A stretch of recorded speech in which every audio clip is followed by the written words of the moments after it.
Hi, we're Audrey, Mara, and Devin. Well, the digital versions. And we're here to tell you about HIV. There's a lot to cover, so let's jump right into it. First thing we need to talk about is what HIV is. HIV stands for Human Immunodeficiency Virus. Let's dive a bit deeper in the process of HIV. First thing HIV does is infect your body. Once the HIV enters your body, it heads straight to the CD4 T cells or helper T cells. The HIV enters your cell and looks for a very specific protein. This protein is called reverse transcriptase, and it's what the HIV uses to multiply. HIV puts its RNA into the protein, and the protein turns it into DNA. Then the HIV will put its RNA turned DNA into the DNA of the cell. Once the HIV does this, the cell now becomes something like a factory that produces millions of HIV clones. After HIV has multiplied many times, they leave the cell in search of new cells. The cell will continue to make more HIV clones until it dies. They'll infect more cells, killing them in the process, until your T cell count gets so low that other infections can come into the body. These infections are called opportunistic infections.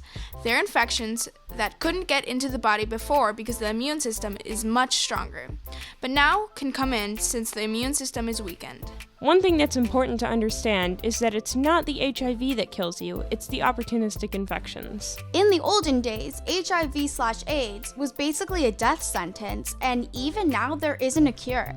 Although we can't cure HIV, we have treatments that will prevent the HIV from doing any harm. The most popular treatments are called antiretroviral therapy, or ART for short, pre-exposure prophylaxis, or PrEP, and post-exposure prophylaxis, or PEP.